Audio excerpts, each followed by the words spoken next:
CPIM Andaman और निकोबार संसदीय क्षेत्र से चुनाव लड़ेगी। सीपीआईएम के राज्य सचिवालय और राज्य आयोजन समिति की बैठकें 11 जनवरी 2024 को शहीद भवन अनारकली पोर्ट ब्लेयर में श्री प्रकाश करात और जी रामकृष्णन पोलित ब्यूरो की उपस्थिति में आयोजित की गई। सदस्य और सीपीआईएम की केंद्रीय समिति के सदस्य डॉक्टर सुजन चक्रवर्ती बैठक में द्वीपों में व्याप्त राजनीतिक स्थिति की समीक्षा की गई। पोलित ब्यूरो सदस्य श्री प्रकाश करात ने अंतर्राष्ट्रीय स्थिति विशेषकर गाजा पट्टी पर इजराइल के हमले और 23,000 से अधिक निर्दोष फिलिस्तीन लोगों की मौत के बारे में संक्षेप में बताया। उन्होंने भाजपा सरकार द्वारा अपनाई जा रही जन विरोधी नीतियों के बारे में भी संक्षेप में बताया। राज्य आयोजन समिति की बैठक में द्वीपों में सीपीआईएम के कामकाज की समीक्षा की गई और पार्टी गतिविधियों का विस्तार करने का निर्णय लिया गया। बैठक में विभिन्न स्थानीय मुद्दों पर आंदोलन जारी रखने का निर्णय भी लिया गया। राज्य आयोजन समिति ने अंडमान और निकोबार द्वीप समूह की एकमात्र संसदीय पार्टी से चुनाव लड़ने का फैसला किया है। हालांकि सीट पर चुनाव लड़ने पर अंतिम निर्णय सीपीआईएम केंद्रीय समिति द्वारा 28 से 30 जनवरी 2024 को होने वाली बैठक में लिया जाएगा। बैठकों की अध्यक्षता डॉक्टर गोरंगा माझी ने की, जबकि राज्य आयोजन समिति के सचिव डी अयप्पन ने रिपोर्ट प्रस्तुत की। चुनाव आने वाला है, सिर्फ 2-3 महीने बाकी है। हमारे देश के सामने बहुत सी और बुनियादी और गंभीर समस्याएं हैं।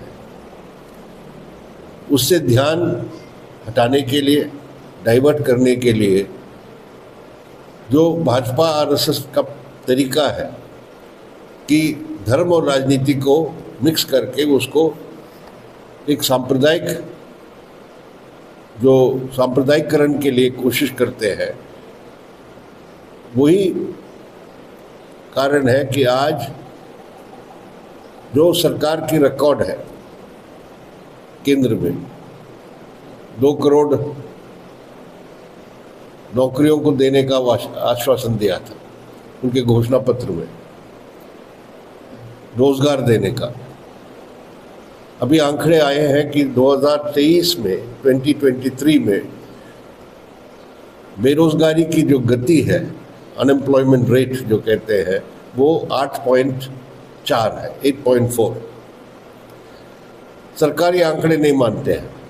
आजकल सरकार आंकड़े देना ही बंद कर दिया और अभी वो कहते हैं कि आंकड़े ठीक नहीं है और 3% से कम है बेरोजगारी। एक हमारा political platform, defence of democracy, secularism, federalism, ये सब बातों को हम प्रोजेक्ट करेंगे। ऑल्टरनेटिव क्या होना चाहिए।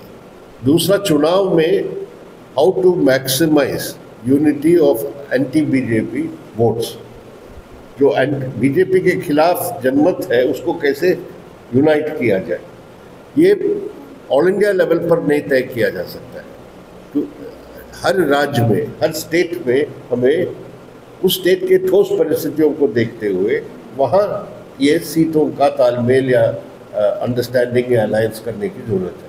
कुछ राज्यों में पहले से है, इंडिया बनने के पहले, जैसे तमिलनाडु है। तमिलनाडु में एक अलायंस है ऑफ 6-8 पार्टीज आई थिंक, जो डीएमके के नेतृत्व में है। तो ये सब ऐसे सवाल है जो हम चाहते हैं कि इस पार्लियामेंट के चुनाव के समय इस पर चर्चा हो और कौन सी पार्टी किस तरह की नीतियाँ अपना रही है या अपनाएगी जो हमारे देश के नौजवानों के लिए रोज़गार गारंटी कर सकते हैं। ये ऐसे मुद्दों को हम उठाएंगे। अब जानते हैं कि 1 साल लंबे समय का एक किसानों का आंदोलन चला। सरकार ने जो 3 कृषि कानून पास किया था उसके खिलाफ, और उसको वापस लेना पड़ा सरकार को मजबूर होके। लेकिन वो संघर्ष का अभी भी लक्ष्य क्या है कि हमारे देश के किसानों के लिए अपने फसल के लिए लाभकारी मूल्य हो, मिनिमम सपोर्ट प्राइस हो जो कानूनी तरीके से गारंटी हो, legal guarantee for minimum support price for various crops, अलग अलग पैदावार के लिए। वो मुद्दा अभी भी जिंदा है और ये हमारे देश की आबादी की 50% से ज़्यादा लोगों के आमदनी का सवाल है, आजीविका का सवाल है। तो ये मुद्दा रहेगा आने वाले चुनाव में। और महंगाई का सवाल है, और उसके साथ साथ अभी भी देश में जो गरीबी है और असमानताएं बढ़ी है।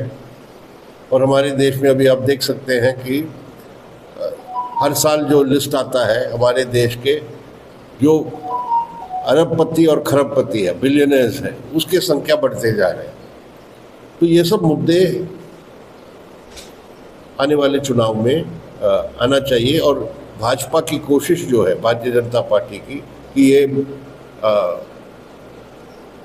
मंदिर और धर्म और सांप्रदायिकता का जो एजेंडा वो ले आना चाहते हैं, उसके काउंटर में हमारी कोशिश है। और विपक्षी पार्टियों की जो अभी एक प्लेटफॉर्म बना है, संयुक्त प्लेटफॉर्म इंडिया, वो हम सब मिलके भारतीय जनता पार्टी और उनकी सरकार के विकल्प में, ऑल्टरनेटिव में, हम अपने एजेंडा और बात देश की जनता के सामने रखेंगे।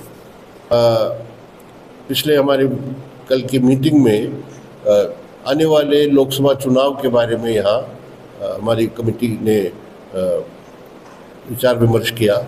और हमारी कमेटी की राय है, उन्होंने ये